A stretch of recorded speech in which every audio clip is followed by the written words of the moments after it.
கோமதி அம்மா மகன் வெளியூர்ல செட்டில் ஆயிட்டான். அவனுக்கு கல்யாணமாகி புள்ளக்குட்டியெல்லாம் ஆகி போயிடுச்சு. அங்கேயே தங்கிக்கிட்டான். அதனால அம்மாவை வந்து அடிக்கடி பாக்குறது இல்ல. ஆனா மாசம் டான்னு மணி ஆர்டர் மாத்திரம் பண்ணிடுவான். டான்னு 5ஆம் தேதி ஆனா 1000 ரூபாய் மணி ஆர்டர் வந்துடும். அந்த ஏரியா போஸ்ட்மேன் அப்துல்லா தான் கொண்டாந்து கொடுத்துட்டு கையெழுத்து வாங்கிட்டு போவாரு. அவரும் வயசானவர் தான். அடுத்த வருஷம் ரிட்டையர்மெண்ட் சொல்லிக்கிட்டு இருந்தாரு. அந்த மணி ஆர்டர் பணத்தை கொடுத்துட்டு அதுக்கு கீழே கொஞ்சோண்டு இடம் இருக்கும். அதுல நான் நல்லா இருக்கேன் அம்மா, நீங்க நல்லா இருக்கீங்களா, சீக்கிரம் லீவு கிடைச்ச உடனே வந்து உங்களை பாக்குறேன், இப்படிக்கு உங்கள் அன்பு மகன் எழுதியிருப்பான். கிழிச்சி வைக்கல கொடுத்துட்டு போவாரு அப்துல்லா. கோமதிக்கு சரியா கண்ணு தெரியாது. அத பாக்குறப்பவும் கேக்குறப்பவும் மகனே நேர்ல வந்து சொன்ன மாதிரி சந்தோஷமா இருக்கும் கோமதி அம்மாவுக்கு. அதுக்காக கேலண்டர் கிழிச்சு பார்க்கும் எப்ப 5ஆம் தேதி வரும்னு.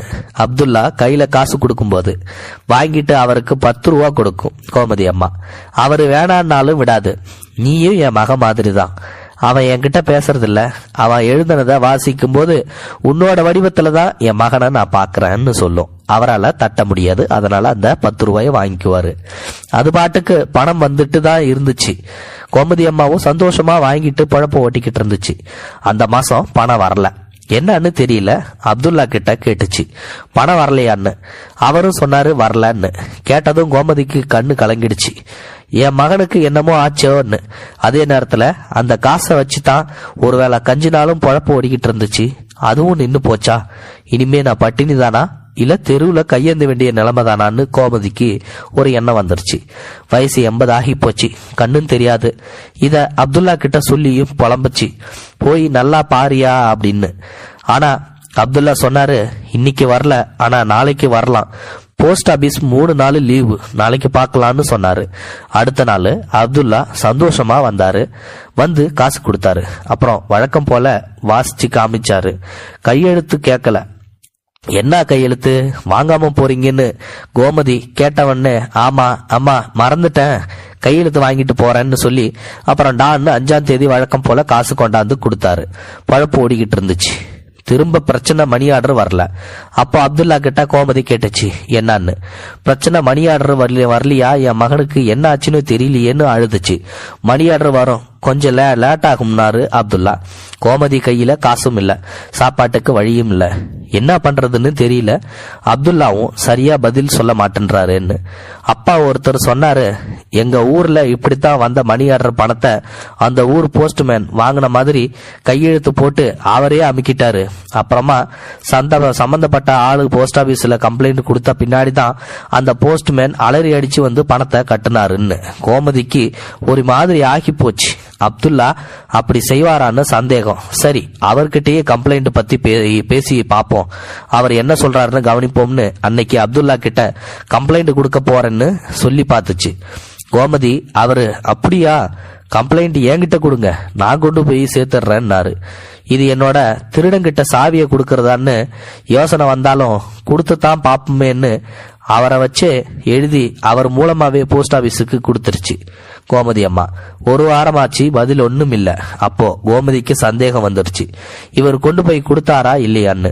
சரி, நேரடியா போஸ்ட் ஆபீஸ்லயே போய் கேட்டுக்குவோம்னு முடிவு பண்ணி தட்டு தடுமாறி போய் சேர்ந்துச்சு. இதோட போதாத நேரம் அப்துல்லாவோ அங்க இருந்தாரு. இத பார்த்துட்டு, அம்மா நீங்க எதுக்கு இங்க எல்லாம் வரீங்க, என்கிட்ட சொல்லப்படாதா, நானே வந்து பார்க்க மாட்டேனா என்று கேட்டாரு. திருட்டு பயலே, இங்கெல்லாம் வந்து திருட்டு பயலா இருக்கானே, எப்படி எல்லாம் சமாளிக்கிறான்னு நினைச்சுக்கிட்டு மனசுக்குள்ள ஒண்ணுமே சொல்லாம மணி ஆர்டர் வராததுக்கு கம்ப்ளைண்ட் கொடுத்தனே, என்னாச்சு, போஸ்ட் மாஸ்டர் கேட்கலாம்னு தான் வந்தேன் சொன்ன வந்த அப்துல்லா முகம் மாறி போச்சு. நம்ம சந்தேகம் சரிதான் நினைச்சுக்கிட்டு போஸ்ட் மாஸ்டர் கிட்ட கேட்டுச்சு, என் கம்ப்ளைண்ட் வந்ததா அப்படின்னு கேட்டுச்சு. அதுக்கு அவரு எந்த கம்ப்ளைண்டோ அது மாதிரி ஒன்னும் வரலையேன்னாரு. சந்தேகம் உறுதியா போயிடுச்சு. இப்ப நேரடியாவே போஸ்ட் மாஸ்டர் கிட்ட கம்ப்ளைண்ட் பண்ணிச்சு. அப்துல்லா மணி ஆர்டர் பணத்தை அமுக்கிட்டதா. அவரு ஆனா செக் பண்ணி பார்த்துட்டு சொன்னாரு, கடந்த 1.5 வருஷமா மணி ஆர்டர் எதுவுமே உங்களுக்கு வரல பாட்டி, முன்னாடி வந்ததோட சரி, அதுக்கப்புறம் வரவே இல்லைன்னு சொன்னாரு. சொன்னதும் கோமதிக்கு எங்கேயோ இடிச்சுது. அப்துல்லா கிட்ட கேட்டுச்சு, இவர் சொல்றது உண்மைதானான்னு. அவரு ஆமான்னாரு. அப்துல்லா அப்புறம் எப்படி இத்தனை நாளா பணம் வந்துச்சுன்னு கேட்க, உடனே வந்து அதுக்கு அப்துல்லா சொன்னாரு, அம்மா போன வருஷம் உங்களுக்கு பணம் ஒரு தடவை லேட்டா வந்துச்சு, ஞாபகம் இருக்கா? ஆமா, போஸ்ட் ஆபீஸ் லீவுன்னு சொன்னீங்க. ஆமா அப்படிதான், பொய், நான் தான் அதை சொன்னேன். அந்த மாசமே பணம் வரல. அதுல இருக்கிற போன் நம்பருக்கு போன் பண்ணி கேட்டோம். அவர் ஒரு ஆக்சிடென்ட்ல சிக்கி முடியாம இருக்கிறதாகவும் ரொம்ப சிக்கல்ல இருக்கிறதாகவும் பணம் அனுப்புற சூழ்நிலையில இல்லைன்னு சொன்னாங்க. உங்க நிலைமைய பார்த்தா பாவமா இருந்துச்சு. அதனாலதான் என்னோட பணத்தை மணி ஆர்டர்ல வந்து கொடுத்தேன். மாசம் உங்களுக்கு கண்ணு தெரிய வராததால மணி ஆர்டர் வந்ததாகவும் அதுல உங்களை பத்தி விசாரிக்கிற மாதிரி நானே பொய்யா சொல்லிக்கிட்டு காசு கொடுத்துட்டு வரேன். எங்க அம்மா செத்து போய் பல வருஷமாச்சு. அவங்களுக்கு கொடுக்கறதா நினைச்சுதான் உங்களுக்கு நான் அந்த பணத்தை கொடுத்தேன். இந்த மாசம் ரம்ஜான்ல எனக்கு பண தட்டுப்பாடு, அதான் லேட்டா நாளைக்கு கொடுத்துட்றம்மா என்று சொன்னார் கண்ணு கலங்க. கோமதி அவரை கட்டி பிடிச்சிட்டு அழுதுடுச்சு, என் மகனே என்று சொல்லி. அதால அதுக்கு மேல பேச முடியல. கண்ணீர் தார தாரையா வழிஞ்சிச்சு.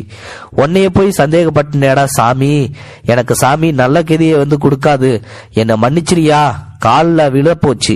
அதை தாங்கி பிடிச்சு அப்துல் சொன்னாரு, வயசானவங்க காலில் நாம விழுவலாம், ஆனா எந்த சமயத்திலயும் சரி அவங்க நம்ம காலில் விழுவக்கூடாது, அது பெரிய பாவம், வேணாம்னு நான் கண்ணு கலங்கல.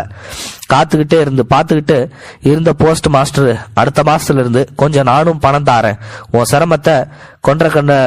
உன் சிரமத்தை குறைச்சி நானும் என்னுடைய பாவத்தை நான் நீக்கிக்கிறேன் என்று சொன்னாரு. சோ இது ஒரு அருமையான குட்டி ஸ்டோரி தான். இந்த ஸ்டோரி வந்து பாத்தீங்கன்னா உண்மையிலுமே வேற லெவல்னே சொல்லலாம். ஒரு தாயுடைய உண்மையான பாசத்தை அனுபவிச்சவங்களுக்கு தான் அதோட வழியே புரிய வரும். அதாவது அவங்க பையன் மாசம் மணி ஆர்டர் பண்ணிட்டு வந்துட்டு இருக்காப்ல. ஆனா அந்த மணி ஆர்டர் வந்து பாத்தீங்கன்னா ஒரு சில நாட்கள்ல வரல.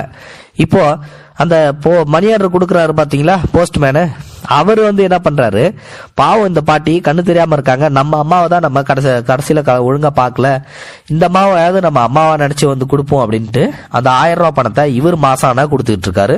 சில நேரங்கள்ல இவரால் முடியாத போதும் வந்து பாத்தீங்கன்னா என்ன பண்றாரு அப்படின்னா, அந்த நேரத்துல நானும் வந்து உங்களுக்கு ஹெல்ப் பண்றேன் அப்படின்ற மாதிரி இவர் அவரோட பணத்தையே வந்து கொடுத்திருக்காரு. அந்த பாட்டிக்கு அது தெரியாம என்ன பண்ணுது, கடைசியில வந்து பாத்தீங்கன்னா அவர் மேலேயே சந்தேகப்பட்டுறது.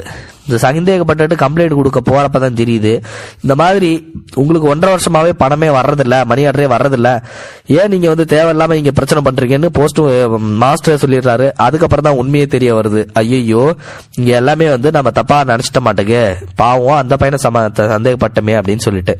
இது ஒரு அருமையான ஸ்டோரி தான். இந்த ஸ்டோரி பிடிச்சிருந்தா லைக் பண்ணுங்க, உங்க ஃப்ரெண்ட்ஸ்களுக்கு ஷேர் பண்ணுங்க, கூட சேனலை சப்ஸ்கிரைப் பண்ணுங்க. தேங்க்யூ ஃபார் வாட்சிங். இது போன்ற செய்திகளை உடனுக்குடன் நீங்கள் தெரிந்து கொள்ள மறக்காமல் எங்களுடைய சேனலை சப்ஸ்கிரைப் செய்யவும், கூடவே பக்கத்தில் வரும் பெல் ஐக்கானையும் கிளிக் செய்யவும்.